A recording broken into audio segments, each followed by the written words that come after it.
علیکم ورحمۃ اللہ وبرکاتہ۔ الحمد للہ وحدہ والصلاة والسلام على من لا نبی بعدہ ولا رسول بعده ولا نبی بعدہ ولا امة بعد امتی ولا کتاب بعد کتابی اما بعد۔ اعوذ باللہ السمیع العلیم من الشیطان الرجیم۔ یوم لا ينفعهم مال ولا بنون الا من اتى الله بقلب سلیم۔ اللہ تعالیٰ نے انسانوں کو اتنی زیادہ نعمتوں سے نوازا ہے، اگر کوئی بندہ ان نعمتوں کا حق ادا کرنا چاہے تو نہیں کر سکتا۔ ان نعمتوں کا حق ادا کرنا تو دور کی بات ہے، اگر کوئی بندہ اللہ تعالیٰ کی نعمتوں کو، انعامات کو، احسانات کو گننا چاہے، شمار کرنا چاہے تو وہ ان کو گن نہیں سکتا۔ قرآن مجید میں اللہ سبحانہ و تعالی فرماتے ہیں وَإِن تَعُدُّوا نِعْمَةَ اللَّهِ لَا تُحْصُوهَا۔ اگر تم اللہ کی نعمتوں کو شمار کرنا چاہو تو شمار نہیں کر سکتے۔ یہ ہاتھ اللہ تعالیٰ کی بہت بڑی نعمت ہے، کان اللہ تعالیٰ کی بہت بڑی نعمت ہے، یہ ہمارے پاؤں اللہ کی بہت بڑی نعمت ہے۔ ہاتھ کے ساتھ ہم کام کرتے ہیں، کانوں کے ساتھ ہم سنتے ہیں، آنکھوں کے ساتھ ہم دیکھتے ہیں، لیکن آپ اندازہ کریں اگر کسی بندے کے پاس یہ ہاتھ جیسی نعمت نہ ہو، اس کی زندگی مشکل ہوگی، لیکن جیسی بھی ہو، جیسی بھی گزارے وہ گزار لے گا۔ آنکھیں نہ ہو مشکل ہوگی لیکن زندگی گزار ہی لے گا۔ یعنی آنکھیں بہت بڑی نعمت ہے، ہاتھ بہت بڑی نعمت ہے، یہ پاؤں بہت بڑی نعمت ہے، لیکن انسان کے جسم میں ایک نعمت ایسی ہے جو تمام نعمتوں کی سردار ہے، اور وہ نعمت ہے انسان کا دل۔ اگر یہ نعمت نہ ہو اور اگر یہ نعمت دھڑکنا بند ہو جائے تو انسان کی زندگی کا خاتمہ ہو جاتا ہے۔ ہاتھ نہ ہو کام چل جائے گا، لیکن اگر یہ دل دھڑکنا بند ہو جائے، رک جائے تو انسان کی زندگی ختم ہو جاتی ہے، اس کی سانسیں رک جاتی ہے۔ اس لیے نبی کریم صلی اللہ علیہ وآلہ وسلم نے فرمایا تھا انسان کے جسم میں ایک حصہ ایسا ہے، ایک لوتھڑا ایسا ہے، اگر وہ حصہ ٹھیک رہے انسان کا پورا جسم ٹھیک رہتا ہے، اور وہ کیا ہے؟ الا وہی القلب، وہ دل ہے۔ اگر دل ہے، اگر دل ٹھیک ہے تو انسان کے جسم کے تمام اعضاء ٹھیک ہیں۔ اگر قرآن مجید ان ہاتھوں کے ساتھ پکڑنے کو دل نہیں کرتا، قرآن مجید کی تلاوت کو ہمارا دل نہیں کرتا، تو اس کا مطلب ہے ہمارا دل ٹھیک نہیں ہے۔ اگر ان قدموں کے ساتھ مسجد کی طرف آنے کو دل نہیں کرتا تو اس کا مطلب ہے ہمارا دل ٹھیک نہیں ہے، کیونکہ کائنات کے امام نے فرمایا اگر یہ دل ٹھیک رہے انسان کے تمام اعضاء ٹھیک رہتے ہیں، اور اگر یہ دل خراب ہو جائے تو باقی جو اعضاء وہ ٹیڑھے ہو جاتے ہیں، خرد مرد ہو جاتے ہیں۔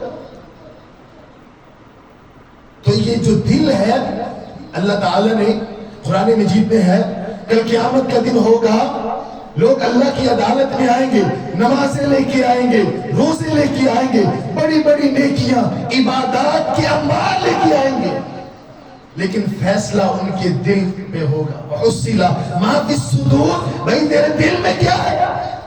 نمازیں ٹھیک ہے، روزے ٹھیک ہے، لیکن نمازیں پڑھتے ہوئے، روزے رکھتے ہوئے، قرآن مجید کی تلاوتیں کرتے ہوئے، نیکیاں اور عبادتیں کرتے ہوئے تمہارے دل کی کیفیت کیا تھی؟ اس لیے نبی کریم صلی اللہ علیہ وسلم نے فرمایا کل قیامت کا دن ہوگا، اللہ کی عدالت میں سب سے پہلے مجرم لائے جائیں گے اور ان کے خلاف فیصلہ کیا جائے گا اور ان کے ساتھ جہنم کا افتتاح کیا جائے گا، بلکہ جہنم کی آگ کو اور تیز کیا جائے گا۔ وہ 3 بدنصیب ہیں۔ جہنم کی آگ اتنی تیز ہے کہ جہنم کو آپ صلی اللہ علیہ وسلم نے فرمایا اس کی 70,000 لگامیں اور ہر ایک لگام کو 70,000 فرشتوں نے پکڑا ہوا ہے۔ تقریباً 4 ارب 90 کروڑ فرشتے جو اللہ کی جہنم کو پکڑے ہوئے، اس کے باوجود جہنم کی آگ اتنی حدت اور شدت والی ہوگی، حل من مزید، حل من مزید، اللہ اور بھیج۔ تو فرمایا 3 ایسے لوگ ہوں گے اللہ تعالیٰ ان کے ساتھ جہنم کی آگ کو اور تیز کرے گا، بڑھائے گا۔ ان میں سے ایک جو قرآن مجید کی تلاوت کرنے والے امام صاحب، خطیب صاحب، شیخ القرآن خطیب اعظم صاحب، ساری زندگی وہ قرآن پڑھتا رہا، پڑھاتا رہا اور بڑے بڑے لمبے باز لوگوں کو نصیحتیں کیا کرتا تھا، جمعے پڑھایا کرتا تھا، درس دیا کرتا تھا، لیکن اللہ فرمائیں گے اس بندے کو پکڑو اور جہنم میں پھینک دو۔ دوسرے نمبر پہ جوادون، سخاوت کرنے والا، یہ آدمی وہی بڑا سخی ہے، اس نے فلاں مسجد بھی بنوائی، فلاں مسجد بھی بنوائی، فلاں ادارے میں یہ خرچ کیا کرتا تھا، یتیموں کے ساتھ، بیواؤں کے ساتھ شفقت والے معاملات کیا کرتا تھا، لیکن اللہ فرمائیں گے اس کو پکڑو اور جہنم میں پھینکو۔ تیسرے نمبر پہ وہ مجاہد جو اللہ کے راستے میں نکلا، اس نے اپنی گردن کو کٹوا دیا، رسول اللہ نے فرمایا شہید کے خون کا ایک قطرہ ابھی زمین پہ نہیں گرتا، اللہ تعالیٰ اس کے سارے گناہوں کو معاف کر دیتا، لیکن یہاں پہ فرمائیں گے اس بندے کو جہنم میں پھینک دیا جائے۔ حضرات کیوں؟ کیونکہ ان کا دل ٹھیک نہیں تھا، نیکی کرتے ہوئے، نمازیں پڑھتے ہوئے، قرآن مجید کی تلاوتیں کرتے ہوئے ان کے دل کی کیفیت ٹھیک نہیں، یہ لوگوں کو دکھانے کے لیے، ریا کے لیے، نمود کے لیے، نمائش کے لیے، واہ واہ بلے بلے کروانے کے لیے یہ کام کیا کرتے تھے، نیکیاں کیا کرتے تھے۔ اللہ تعالیٰ ان بد نصیبوں کے ساتھ جہنم کا افتتاح کرے گا اور جہنم کی آگ کو اور تیز کرے گا۔ کیوں بھائی؟ ان کا دل ٹھیک نہیں تھا۔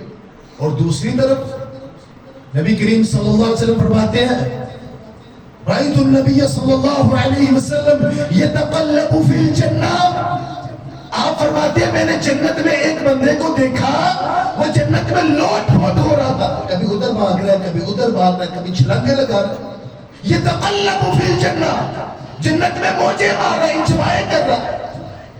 میں نے پوچھا جبریل یہ کون سا خوش نصیب بندہ ہے، اس کے اندر کیا خوبی ہے کہ جنت میں یہ اتنی موجے مار رہا ہے، انجوائے کر رہا ہے؟ تو جناب جبریل فرماتے ہیں یہ آدمی گزر رہا تھا، راستے میں ایک درخت تھا، اس کی ٹہنی لٹکی ہوئی تھی بازار میں، تو اس نے جاتے جاتے اس ٹہنی کو سائیڈ پہ کر دیا تاکہ لوگوں کو تکلیف نہ پہنچے۔ چھوٹی سی نیکی کی، آپ نے فرمایا اسی بنیاد پہ اللہ نے اس کو جنت کا داخلہ دے دیا۔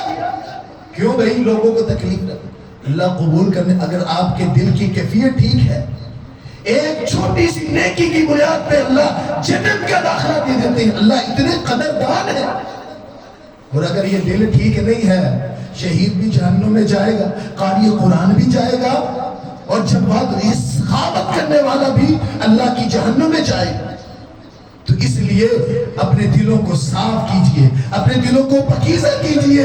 رسول اللہ صلی اللہ علیہ وسلم نے فرمایا اگر یہ دل ٹھیک رہا تو انسان کے باقی اعضاء ٹھیک رہے گے۔ اللہ تعالیٰ کے ہاں جو فیصلہ ہوگا وہ دل کی کیفیت کے بنیاد پہ، یعنی دل کی وجہ سے۔ اللہ تعالیٰ یہ نہیں دیکھتے یہ بندہ بڑا سونا ہے، اس کے پاس بڑی دولت ہے، مال ہے، اس کی بڑی جائیداد ہے، اس کا بڑا بینک بیلنس ہے۔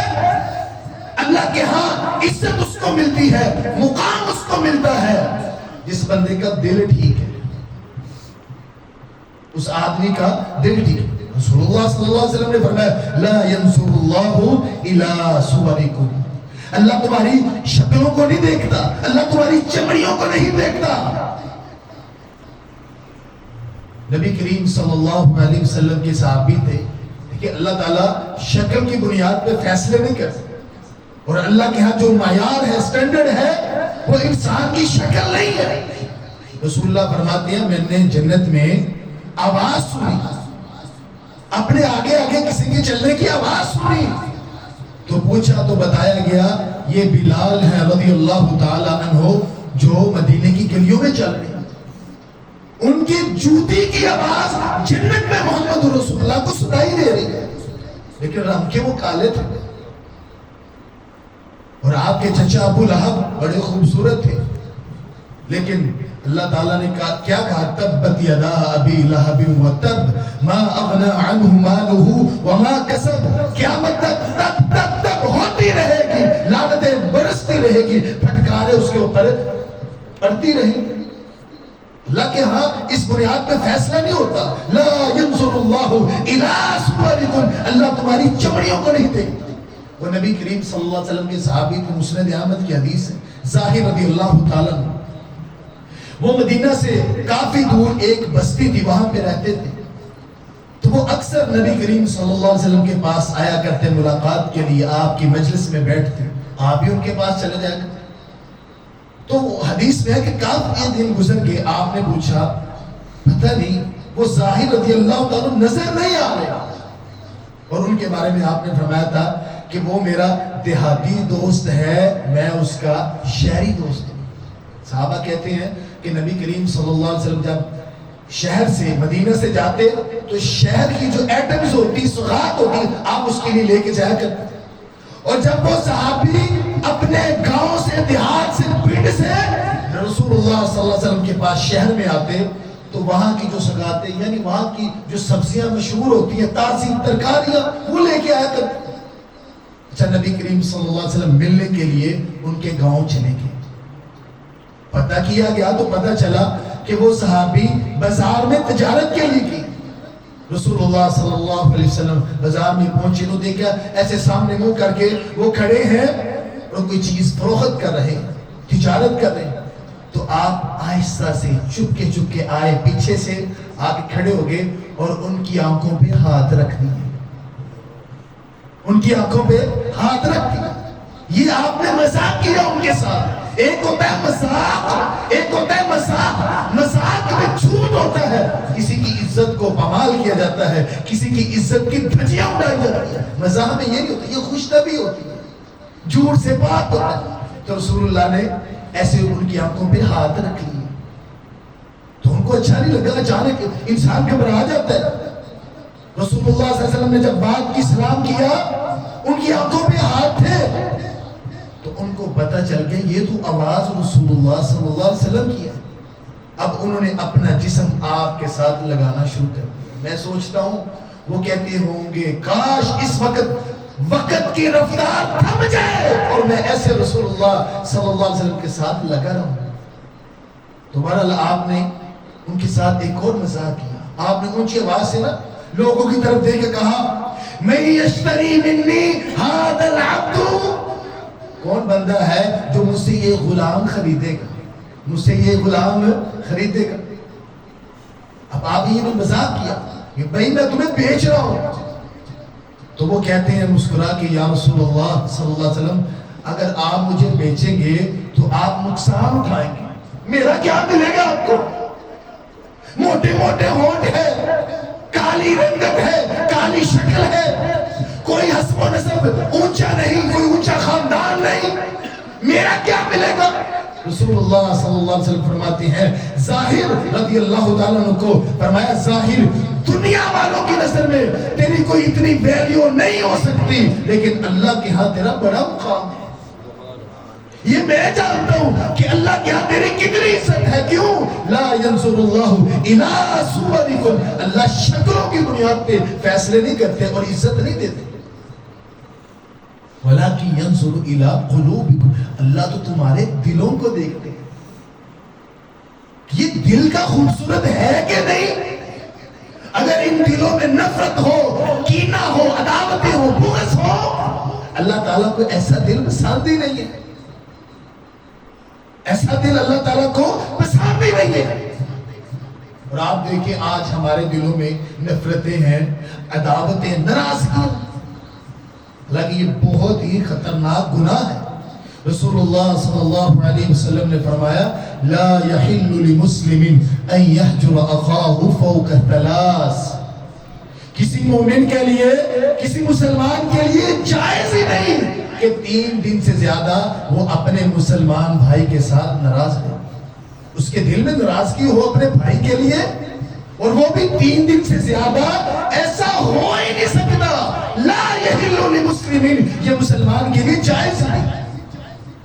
آگے آپ نے فرمایا فمن حجر فوق ثلاث، جو بندہ 3 دن سے زیادہ ناراض رہا، فماتا، اور ناراضگی کی حالت میں اس دنیا سے چلا گیا، اپنے سگے بھائی کے ساتھ ناراض ہے، اپنے چچا کے ساتھ ناراض ہے، اپنے ماموں کے ساتھ ناراض ہے، اپنی برادری رشتہ داروں کے ساتھ ناراض ہے، اپنی اولاد کے ساتھ ناراض ہے۔ رسول اللہ کا یہ فتویٰ ہے، یہ میرے الفاظ نہیں، فرمایا فماتا، اگر ناراضگی کی حالت میں اس دنیا سے چلا گیا، محمد رسول اللہ کی زبان سے نکلے ہوئے الفاظ ہیں دخل النار، اللہ اس بندے کو جہنم میں پھینک دے گا۔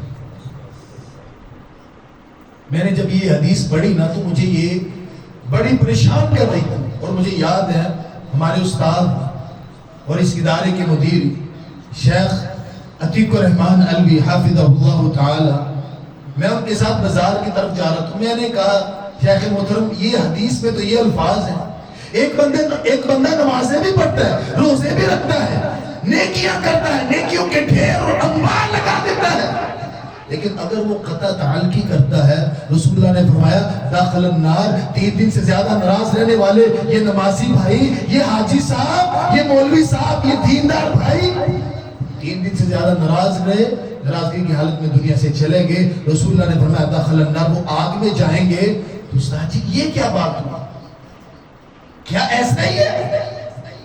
میں نے سوچا شاید کوئی رخصت ہو، فرماتے ہیں بھائی یہ تو رسول اللہ صلی اللہ علیہ وسلم کی بات، آپ نے فرما دیا کہ دخل النار، جو 3 دن سے زیادہ ناراض رہا، ناراضگی کی حالت میں دنیا سے چلا گیا، وہ بندہ جہنمی ہے۔ بلکہ وہ صحیح مسلم کی روایت ہے، رسول اللہ نے فرمایا تعرض الاعمال فی کل اثنین و خمیس، جمعرات کو اور پیر والے دن، سوموار کو انسان جو بھی نیکیاں کرتا ہے، نمازیں پڑھتا ہے، روزے رکھتا ہے، جو بھی عمل کرتا ہے وہ اللہ کی بارگاہ میں پیش کیے جاتے ہیں۔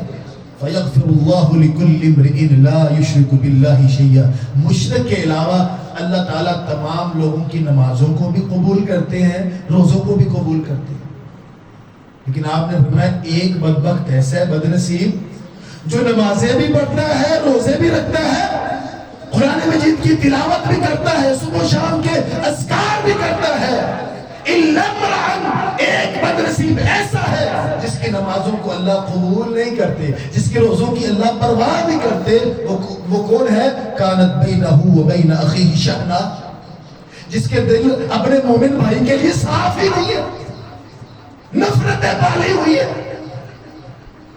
جو گٹر ہوتے ہیں وہ اتنے بدبودار نہیں جتنے آج ہمارے بھائیوں کے دل بدبودار ہو چکے ہیں۔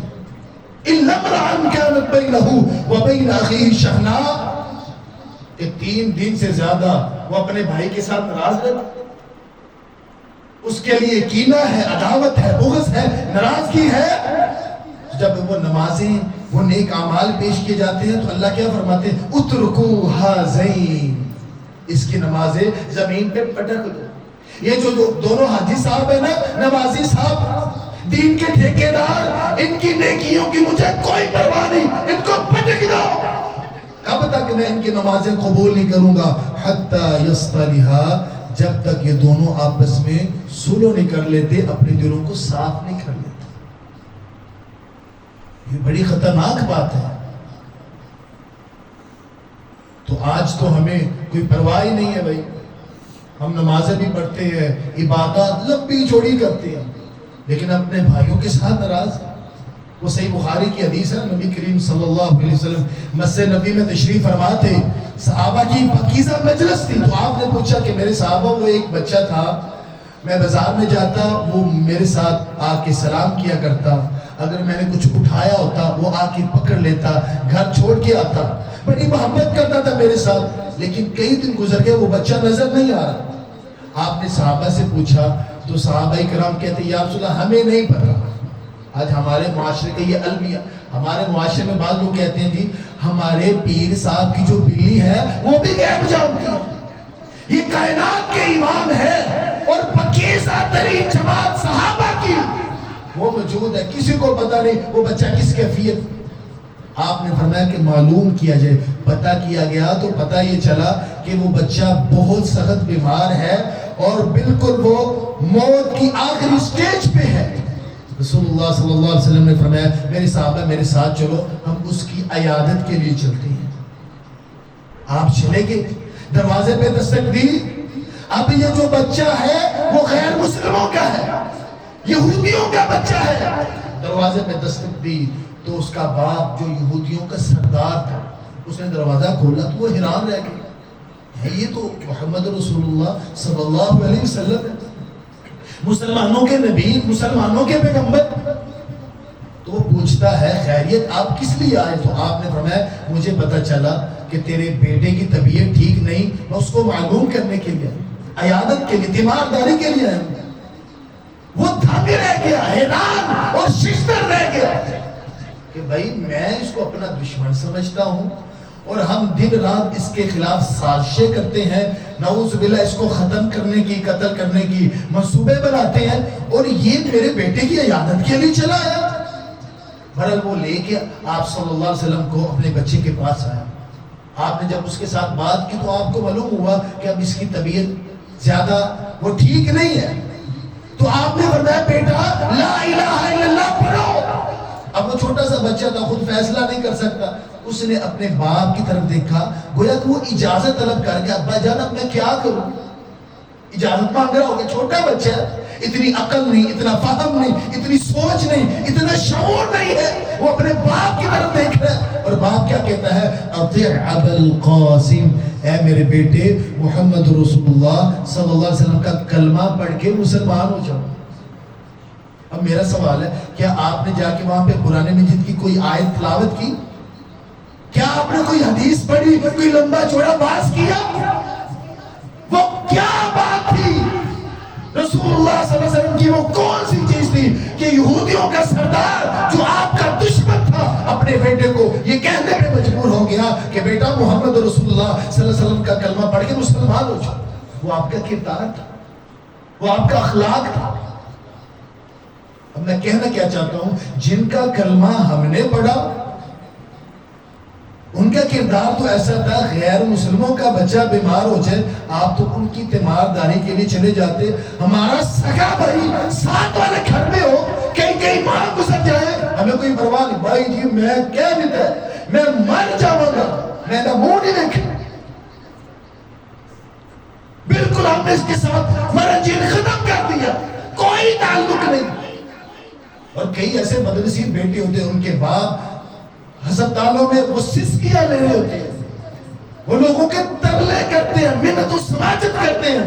ایک مرتبہ میرے پتر کا مجھے چہرہ دکھا دو. وہ کہنا نہیں جی میرے ابے نے بڑیاں زیادتیاں کی میرے نال, بڑے برا نو اے دیتا, چھوٹے نو اے دے دیتا, انہوں اے دیتا, میں مر جاؤں گا, منہ نہیں دیکھا. ہم تو اپنے بھائیوں کو, اپنی اولاد, اپنے والدین کے ساتھ قطع تعلقی کرتے ہیں. رسول اللہ صلی اللہ علیہ وسلم کے کردار دیکھیے کہ غیر مسلموں کا بچہ بیمار ہے, آپ اس کی تیمارداری کے لیے چلے گئے. تو ان دلوں کو صاف کیا. رسول اللہ صلی اللہ علیہ وسلم نے کیا فرمایا؟ فرمایا دو مومن آتے ہیں آپس میں, وہ قریب آتے ہیں, ایک منہ ادھر کر لیتا ہے دوسرا ادھر کر لیتا ہے. فَيُعْرِضُ هَذَا وَيُعْرِضُ هَذَا, ایک کا منہ ادھر ہے دوسرا ادھر ہے, سلام ہی نہیں کرتے, بات ہی نہیں کرتے. تو یہ مومن کی شان نہیں ہے. اس لیے اپنے دلوں کو صاف کیجیے. اگر آپ چاہتے ہیں نا کہ اللہ تعالیٰ آپ کی نیکیوں کو قبول فرمائے تو یہ تو میری بات نہیں, اللہ فرمائیں گے اترکو حاضرین. یہ جو دو بندے آپس میں ناراض ہیں نا, مومن بھائی مسلمان, ان کی نمازوں کو زمین پہ پٹک دو. میں ان کی نمازوں کو, عبادتوں کو قبول نہیں کروں گا. کب تک؟ حتی یصطلحا, جب تک یہ آپس میں سلو نہیں کر لیتے, اپنے دلوں کو صاف نہیں کر لیتے. لیے اپنے دلوں کو صاف، اچھا یہ ایسی دلوں کو صاف کرنا کہ اس بنیاد پہ اللہ تعالیٰ انسانوں کو جنت عطا کرتا۔ رسول اللہ صلی اللہ علیہ وسلم ایسے مسجد میں تشریف فرما تھے، مسجد نبوی میں، تو آپ نے فرمایا اب جو بندہ آئے گا اس گیٹ سے گزر کے، اس دروازے سے گزر کے آئے گا، وہ آدمی جنتی ہے۔ صحابہ کرام اپنی نگاہوں کو وہ مسجد نبی کے دروازوں پہ ٹکا دیتے ہیں کہ بھائی کون سا خوش نصیب بندہ کہ کائنات کے امام نے جنت کی گارنٹی اور بشارت دی ہے، وہ کتنا بڑا آدمی ہوگا، کتنا مالدار ہوگا۔ تو جب دیکھا وہ آنے والے معمولی صحابی حضرت سعد رضی اللہ تعالیٰ وہ انٹر ہو رہے ہیں اور وضو گھر سے کر کے آئے تھے اور داڑھی سے وضو کے قطرات نیچے گر رہے تھے اور جوتی اس طرح انہوں نے بھکل چل رہی ہے۔ کوئی ساتھ باڈی گارڈ نہیں ہے، کوئی نوکر چاکر نہیں ہے، کوئی بڑے مالدار صحابی نہیں تھے، معمولی سے صحابی ہے۔ رسول اللہ نے فرمایا آنے والا جنتی ہے، وہ سعد رضی اللہ تعالیٰ عنہ۔ پھر ایک دن مجلس لگی، آپ نے فرمایا اب جو آئے گا وہ جنتی ہے، وہی صحابی تھے۔ پھر آپ بیٹھے ہوئے فرمایا آج جو اس دروازے سے گزرے گا وہ جنتی ہے، تو آنے والے وہی صحابی رضی اللہ تعالیٰ عنہ تھے۔ تو اسی مجلس میں ایک صحابی تھے، 14 سال ان کی عمر تھی، عبداللہ ابن عمر رضی اللہ تعالیٰ عنہ۔ بڑے حیران ہوئے کہ بھائی نمازیں تو ہم بھی پڑھتے ہیں، نیکیاں ہم بھی کرتے ہیں، یہ چچا جان کون سی خاص عبادت کرتے ہیں، ان کے اندر کون سی خاص خوبی ہے کہ جس وجہ سے، جس عمل کی وجہ سے، جس وصف کی وجہ سے رسول اللہ نے 3 مرتبہ ان کو جنت کی بشارت دی ہے۔ تو وہ کہتے ہیں چچا جان میں نے آپ کے ساتھ رات گزار لی۔ وہ کہتے ہیں ٹھیک ہے موسٹ ویلکم، آ جائیں۔ وہ لے کے گھر چلے گئے۔ اب وہ کہتے ہیں میں سویا نہیں، میری نیت یہ تھی میں دیکھوں یہ کون سا خاص عمل کرتے ہیں، کون سا ورد کرتے ہیں۔ وہ سو گئے، میں جاگتا رہا۔ رات کو اٹھے، جتنی اللہ تعالیٰ نے توفیق دی انہوں نے وہ نوافل پڑھے، میں نے بھی ادا کیا، لیکن کوئی خاص عمل نظر نہیں آیا۔ پھر میں دن کے وقت بھی ان کے ساتھ ساتھ رہا، شاید رات کو نہیں تو دن ٹائم کوئی نہ کوئی خاص عمل کرتے۔ اب وہ کہتے ہیں میں 3 دن 3 راتیں ان کے ساتھ رہا، لیکن میں نے کوئی خاص عمل نہیں دیکھا، کوئی خاص وصف نہیں دیکھا، کوئی خاص خوبی ان کے اندر نہیں دیکھی کہ جو وہ کرتے ہو اور ہم نہ کرتے ہو۔ وہ 3 دن کے بعد جب لوٹنے لگے نا تو رسول اللہ صلی اللہ علیہ وسلم کے وہ صحابی وہ کہتے ہیں بھتیجے بات تو سنو، آپ نے اپنے آنے کا مقصد بیان نہیں کیا۔ وہ فرماتے ہیں 3 مرتبہ رسول اللہ صلی اللہ علیہ وسلم نے فرمایا تھا جو اب اس دروازے سے انٹر ہوگا وہ جنتی ہے، اور 3 مرتبہ آپ آنے والے خوش نصیب تھے۔ میرے ذہن میں یہ بات آئی کہ کون سا آپ عمل کرتے ہیں، ہم بھی وہ عمل کریں کہ شاید رسول اللہ کی زبان سے ہمارے لیے بھی یہ الفاظ اور یہ بشارت نکل جائے۔ وہ کہتے ہیں کوئی خاص عمل تو نہیں، لیکن ہاں ایک بات ہے، رات کو جب میں سونے سے پہلے اپنے بستر پہ جاتا ہوں تو میں اللہ تعالیٰ کے ساتھ کال ملاتا ہوں، اللہ تعالیٰ کو کہتا ہوں اللہ میں تیرا بندہ ہوں، میں تیرا بندہ ہو کے تیرے بندوں کو معاف کرتا ہوں، اللہ تو رب ہو کے مجھے معاف کر دے۔ کہتے سونے سے پہلے میں اپنے دل کو صاف کر کے سوتا ہوں۔ یہی وہ عمل ہے جس کی بنیاد پہ رسول اللہ صلی اللہ علیہ وسلم نے 3 مرتبہ جنت کی بشارت دی۔ دل کو صاف کرنا یہ تو جنتیوں کا عمل ہے۔ آپ دیکھیں وہ صحابی کی 14 سال عمر ہے، لیکن ایک تڑپ تھی بھائی یہ کون سا عمل کرتے ہیں۔ آج ہمارے ہاں یہ اس وقت کے ٹرینڈ تھے کہ بھائی ہم بھی نیکیاں کریں، عبادات کریں۔ امام راضی رحمت اللہ علیہ کے بارے میں نے پڑھا ہے کہ ان کا سجدہ بڑا مشہور تھا، ان کا قیام بڑا مشہور تھا۔ ایک بندہ بصرہ سے چلا، نیت یہ ہے کہ میں نے امام راضی رحمت اللہ علیہ سے ملاقات کرنی ہے اور ان کی نماز دیکھنی ہے، وہ بڑی مشہور ہے۔ ہمارے ہاں تو گندے گندے ٹرینڈ چلتے ہیں، اس وقت کے ٹرینڈ یہ تھا۔ یہ بندہ قرآن مجید کی تلاوت بہت زیادہ کرتا ہے، کتنے بارے پڑھتا ہے، کتنے دنوں میں پڑھتا ہے، کتنے ایک دن میں نوافل پڑھتا ہے۔ تو وہ بندہ چلا کہتا جمعے کا دن تھا، تو میں نے پتہ کیا تو پتہ یہ چلا کہ امام راضی رحمت اللہ علیہ وہ مسجد میں جا چکے ہیں۔ جمعے سے پہلے ہی ہمیں تو فرصت نہیں ہوتی، ہم نے دکان بھی چلانی ہوتی، دوسرے معاملات دیکھنے ہوتے، بڑی مشکل نسی 5 نس کے کے آخری خطبے میں شامل ہو جائیں گے یا نماز میں شامل ہو جائیں گے۔ وہ کہتا ہے میں امام راضی رحمت اللہ علیہ کو ملنے کے لیے آیا تو پتہ چلا وہ مسجد میں ہے، میں مسجد میں پہنچ گیا، جب میں نے دیکھا تو وہ نماز پڑھ رہے تھے، نماز پڑھنی نوافل پڑھنے شروع کر دیا۔ اب میں نے جو گنے ہیں وہ کہتا 2 4 8 10 نہیں 20 نہیں 30 نہیں 34 رکھتے امام راضی رحمت اللہ علیہ نے امام کے منبر پہ چڑھنے سے پہلے ادا کی جو انہوں نے دیکھی، 34 رکھتے۔ وہ کہتے اللہ کی قسم کیا ان کا قیام تھا، کیا ان کے رکوع تھے، کیا ان کے سجدے تھے، اتنے پیارے، لمبے لمبے سجدے، لمبے لمبے رکوع، لمبا لمبا قیام، یہ اس وقت کے رہے۔ تو عبداللہ ابن عمر ان کے ذہن میں ہمارے ہاں نہیں ہے، ہم کہتے ہیں یار اس بندے نے گڈی بھی لے لی، انہیں بڑا کار بھی بنا لیا، تو ہم اس کے پاس کون سی قدر سکتی، یعنی ہماری جو سوچ ہے وہ دنیا کی طرف جاتی ہے۔ ہم یہ نہیں دیکھتے یار یہ بندہ نماز بڑی سونی پڑھتا ہے، میں دیکھا میں بھی اس طرح بھی نماز پڑھا، یا جس طرح کا اس کا کردار اور اخلاق میں بھی ایسا بنانے کی کوشش کروں۔ ہماری سوچ دنیا کی طرف جاتی ہے، اور اگر یہ دل خراب ہو جائے اس سے بڑی بیماریاں پھوٹتی ہیں۔ ایک بیماری کا میں تذکرہ کر کے بات کو ختم کرتا ہوں، اگر یہ دل خراب ہو جائے نا تو انسان ایک بیماری پیدا ہوتی ہے اور وہ ہے تکبر۔ رسول اللہ صلی اللہ علیہ وسلم ایسے مسجد نبوی میں تشریف فرما تھے، آپ نے فرمایا لا يدخل الجنہ من کان فی قلبہ مثقال حبۃ من کبر، وہ اللہ کی جنت میں نہیں جائے گا جس کے دل میں رائی کے دانے کے برابر تکبر ہوا۔ صحابہ کرام حیران ہو گئے۔ ایک صحابی کہتے ہیں یا رسول اللہ، ہر بندے کا دل کرتا اس کا لباس اچھا ہو، اس کا جوتا اچھا ہو، اس کی سواری اچھی ہو، تو اس کا مطلب یہ تکبر ہوا؟ آپ نے فرمایا نہیں، لباس کا اچھا ہونا، جوتے کا اچھا ہونا، سواری کا اچھا ہونا یہ تکبر کی علامت نہیں۔ ان اللہ جمیل یحب الجمال، اللہ خوبصورت ہے اور خوبصورتی کو پسند کرتا ہے۔ لباس اچھا ہے، جوتا اچھا ہے، سواری اچھی ہے، یہ تکبر نہیں ہے، بلکہ ایک حدیث کا مفہوم یہ ہے کہ اللہ پسند کرتے ہیں جو انعامات احسانات میں نے اپنے بندے کے اوپر کیے ہیں اس کا اظہار اس کے بدن پہ ہونا چاہیے۔ ابو داؤد کی روایت ہے، ایک نوجوان آپ کی مجلس میں آ کے بیٹھا تو میلے چالے اس نے کپڑے پہنے ہوئے، آپ صلی اللہ علیہ وسلم اس کے کپڑوں کی طرف دیکھے، آپ نے فرمایا تیرے پاس کتنے اونٹ ہیں یا غالباً کتنی بکریاں؟ اس نے گنانا شروع کر دیا، میرے پاس تو اتنی بکریاں ہیں یا اونٹ ہیں۔ آپ نے فرمایا اگر تیرے پاس اتنی دولت ہوتی تو کم از کم تیرے کپڑوں سے پتہ چل جاتا، اس کا اظہار تیرے کپڑوں سے ہو جانا تھا۔ اگر اللہ نے دیا ہے، طاقت ہے، وسعت ہے، تو اچھا لباس استعمال کرنے میں، اچھا جوتا استعمال کرنے میں، اچھی سواری استعمال کرنے میں کوئی حرج نہیں۔ ان اللہ جمیل یحب الجمال۔ فرمایا میرے صحابہ یہ تکبر نہیں۔ تکبر کیا ہے؟ آپ اس کی ڈیفینیشن، اس کی تعریف کی۔ فرمایا بطر الحق وغمت الناس، دو چیزیں آپ نے بیان کی۔ بطر الحق، حق کا انکار کر دینا۔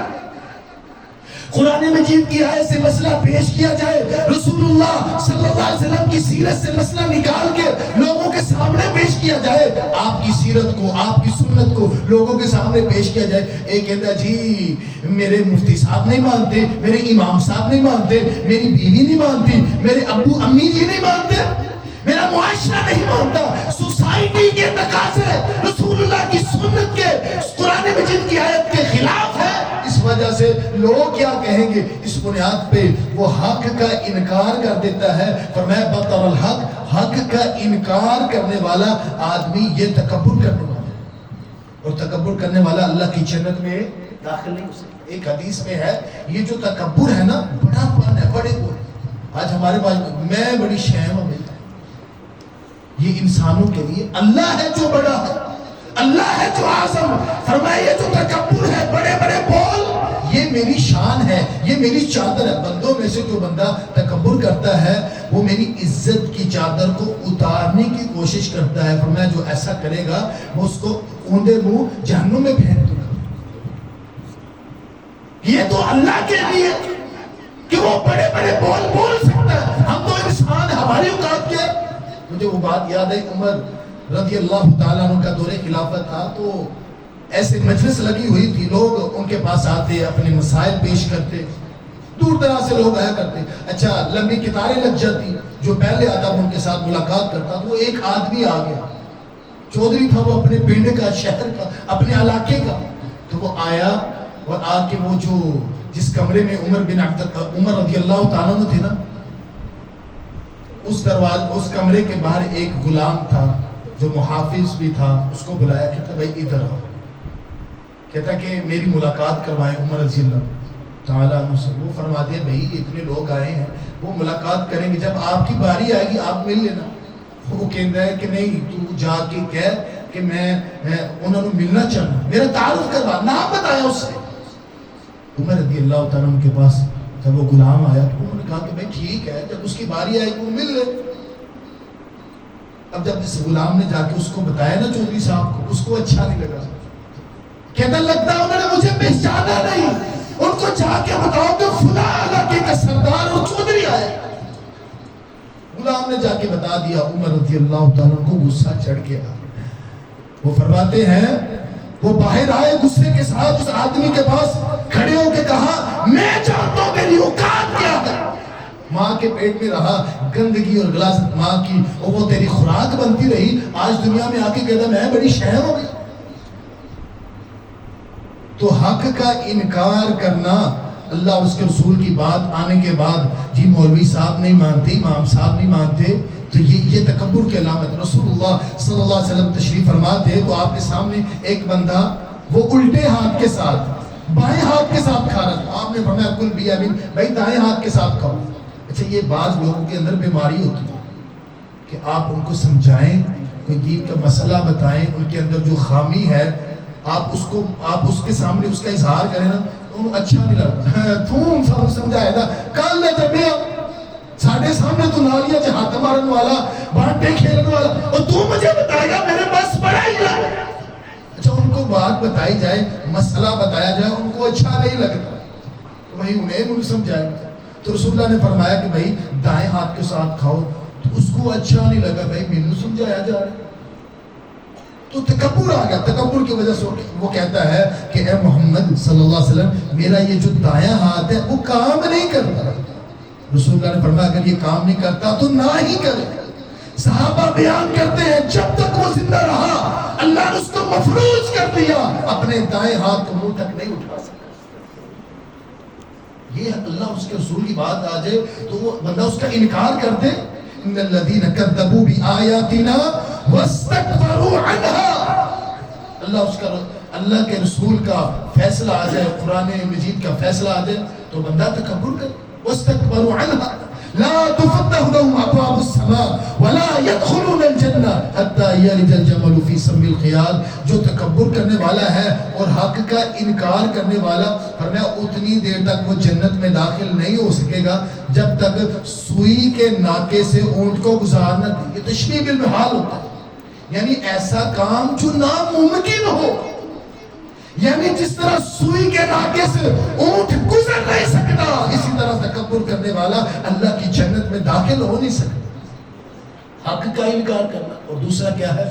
وغمت الناس، لوگوں کو حقیر سمجھنا، لوگوں کو حقیر سمجھنا. حضرات یہاں پہ بہت ساری باتیں ہیں، میں 2-3 مثالیں دیکھوں کہ بعض لوگ نا اپنی زبان سے یہ اظہار نہیں کرتے جی میں بڑی شیم ہوں، میں چینج کر دوں، وہ اپنی زبان، لیکن ان کے اعمال سے، ان کے کاموں سے پتہ چلتا ہے کہ یہ بندہ متکبر ہے، تکبر کرنے والا ہے. اس کی ایک مثال یہ ہے کہ اللہ نے اس کو کوئی مقام دے دیا، اللہ نے کوئی صلاحیت دے دی، اچھی گاڑی، اچھا گھر بنا لیا، اچھا کاروبار لگ گیا. اب اس بنیاد پہ، اس نعمت کی بنیاد پہ وہ لوگوں کو حقیر سمجھتا ہے، اور وہ کیا، وہ لوگوں کے ساتھ سلام نہیں کرتا.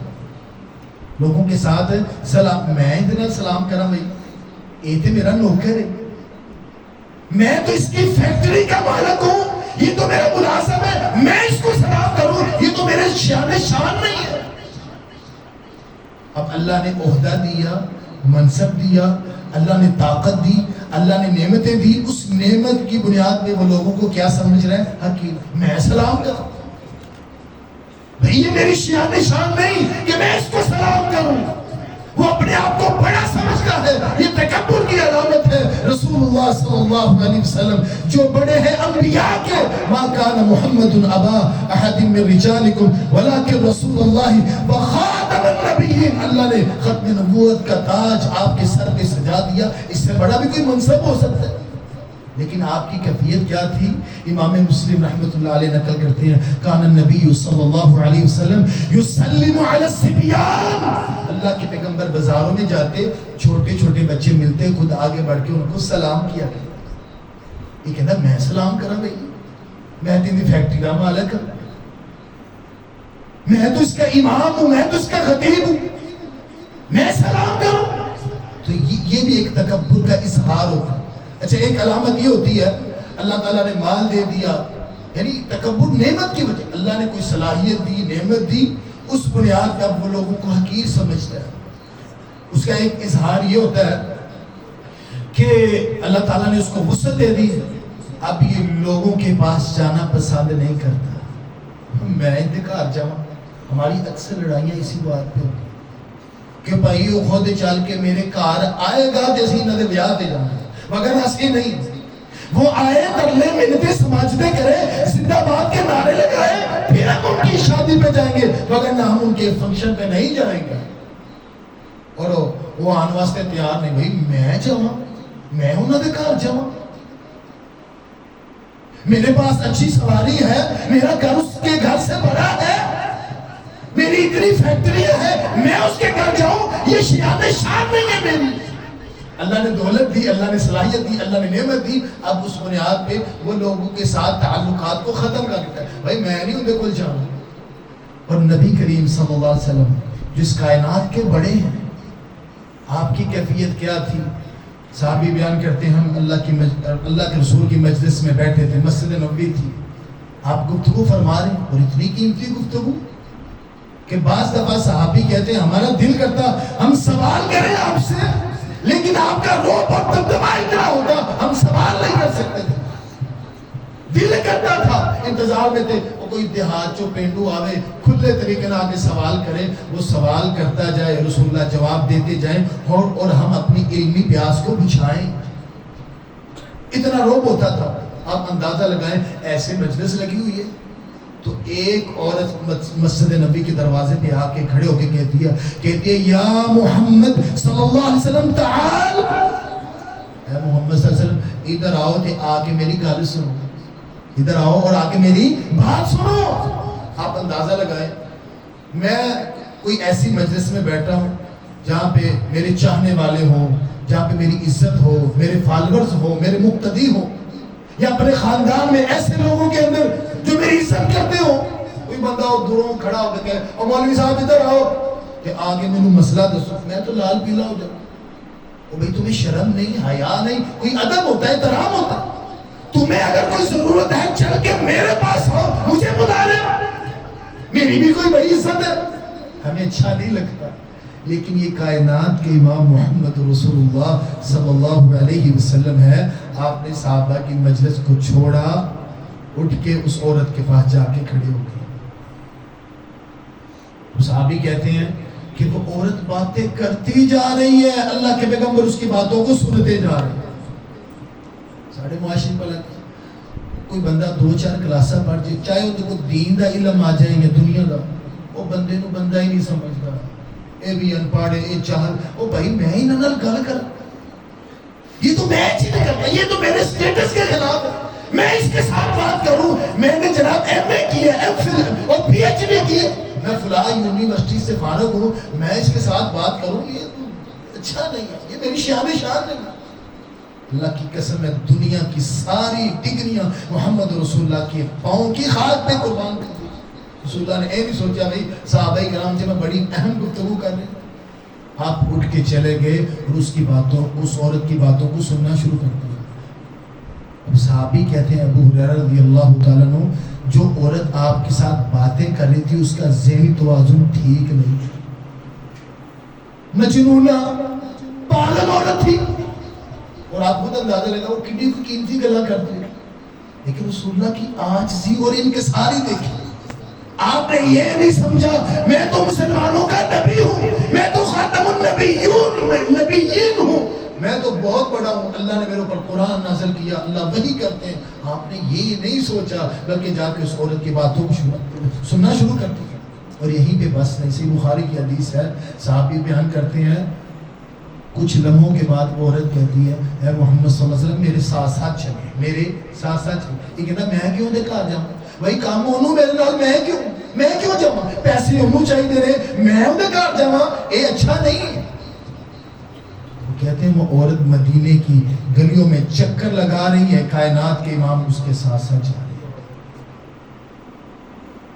تھوڑی سی دولت آ گئی، تھوڑی سی شہرت مل گئی، منصب ذرا اچھا ہو گیا، سٹیٹس ذرا اچھا ہو گیا، اب یہ لوگوں کے پاس ہی نہیں چلتا بھائی میں جانا ہے، بات ٹھیک نہیں ہے، شان نہیں میری. تو یہ بھی ایک تکبر کا اظہار ہے.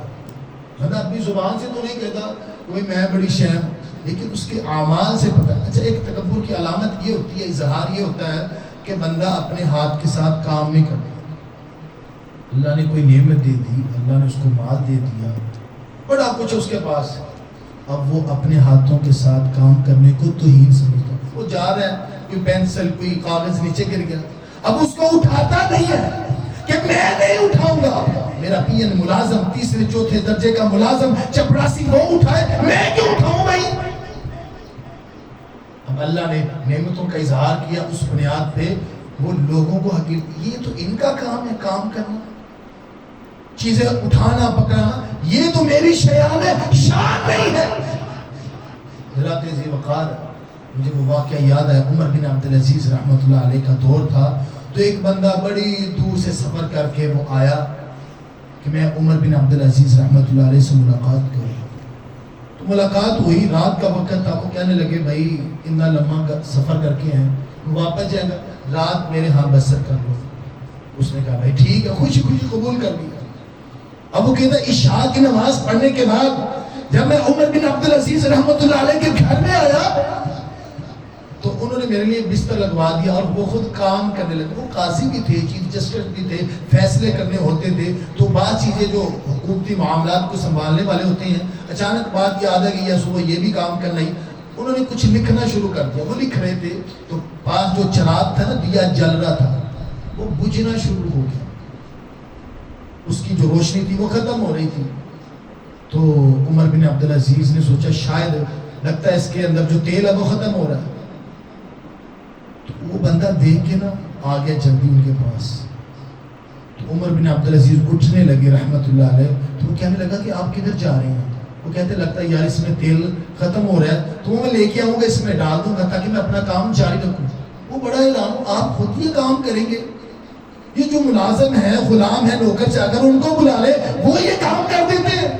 وہ کہتے ہیں بھائی وہ سارا دن کام کر کر کے تھکے ہوتے ہیں، تو رات کے اس پہر میں ان کو اٹھاؤں تو یہ اچھا نہیں میں کروں. وہ اعلان ہوا کہ آپ یہ خود کام کریں گے. تو وہ سمجھ گئے کہ یہ بندہ مجھے کیا سوچ رہا ہے، میرے بارے کیا رائے رکھتا ہے.